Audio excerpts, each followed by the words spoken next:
بسم الله الرحمن الرحيم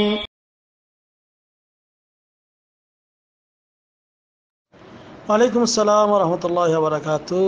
Portugal থেকে ইমরান হোসেন ভাই বলেছেন যে এখানে আসরের ওয়াক্ত শুরু হয় প্রায় 5:30 ঘটিকায় এবং মসজিদগুলোতে আসরের আজান এবং নামাজ পড়ানো হয় বিকাল 7 ঘটিকায়।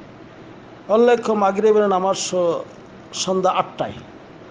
আমি যেহেতু মসজিদ থেকে অনেক দূরবর্তী শহরে থাকি, আমার আশেপাশে কোনো মসজিদও নেই, বিধায় আমাকে একা একাই প্রতি সালাতের ওয়াক্তের নামাজ পড়তে হয়। এক্ষেত্রে আসরের নামাজ আমার জন্য কখন আদায় করা উত্তম? ওয়াক্ত হওয়ার সাথে সাথেই 5:30টায়, নাকি মসজিদগুলোতে যে সময় নামাজ পড়ানো হয় সেই সময়, অর্থাৎ সন্ধ্যা 7টায়? আলহামদুলিল্লাহ ওয়াসসালাতু ওয়াসসালামু আলা রাসূলিল্লাহ। সম্মানিত ইমরান হোসেন ভাই, আপনি পর্তুগালে আছেন, খুব ধন্যবাদ। তবে সেখানে আপনার আশেপাশে যে সমস্ত মুসলিম ভাইরা আছে, যদি পাশে মসজিদ না থাকে, আপনারা কয়েকজন মিলে জামাতে নামাজ পড়বেন। আপনার অন্য বন্ধু বান্ধব তাদেরকে নিয়ে আপনারা নামাজ পড়বেন এবং নামাজের সময় যদি হয়ে যায়, যদি 5:30টায় আসরের নামাজের সময় শুরু হয়, আউয়াল ওয়াক্তে পড়ে নেবেন, অসুবিধা নেই। আপনারা কয়েকজন মিলে জামাত করে পড়ে নেবেন। এখন যদি অনেক দূরবর্তী মসজিদ হয় আর সেখানে যদি 7টায় হয়, এটা ঠিক না। কারণ যে আপনার ওয়াক্ত যখন শুরু হয় তখনই নামাজ পড়তে হয়। কারণ কোরআনুল কারীম আল্লাহ বলছেন, ইন্নাস সালাতা কানাত আলাল মুমিনিনা কিতাবাম মাওকুতা। আল্লাহ নির্ধারিত সময়ে নামাজ পড়ার জন্য নির্ধারণ করে দিয়েছেন এবং হাদিসে এসেছে যে সবচেয়ে উত্তম কাজ কোনটি, যে আসসালাতু ফি আউয়ালে ওয়াক্তিহা ও কামা ক্বালা আলাইহিস সালাতু ওয়াসসালাম, এরকম যে হাদিস, যে প্রথম ওয়াক্তে সালাত আদায় করা, এটাই হলো উত্তম। কাজেই নামাজ যদি সালাতের সময় যদি শুরু হয়ে গেছে, 5:30টায় যদি শুরু হয়, আপনি আসরের নামাজ আপনার বিশেষ করে বন্ধু বান্ধব তাদেরকে নিয়ে জামাতে পড়বেন, এটাই হলো উত্তম এবং শ্রেষ্ঠ।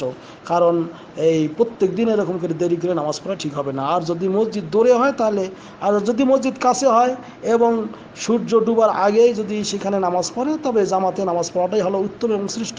কিন্তু আপনারা তারপরেও যদি আপনার এরা দেরি করে নামাজ পড়ে, কারণ এক হাদিসে এসেছে যে তোমরা শেষ জামানায় এমন কিছু লোক পাবে যারা দেরি করে নামাজ পড়বে, বিশেষ করে ফজরের নামাজ বা এই নামাজ।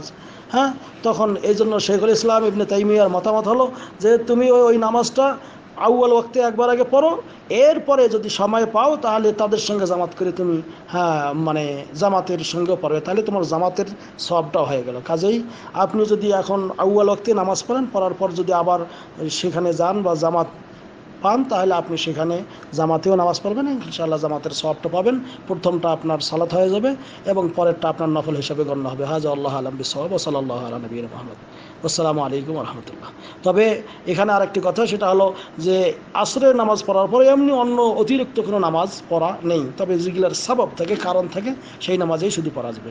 আশা করি ক্লিয়ার হয়েছে। হাজা আল্লাহ আলম বিসওয়াব ওয়া সাল্লাল্লাহু আলা নবিয়িনা মুহাম্মদ। আসসালামু আলাইকুম ওয়া রাহমাতুল্লাহ।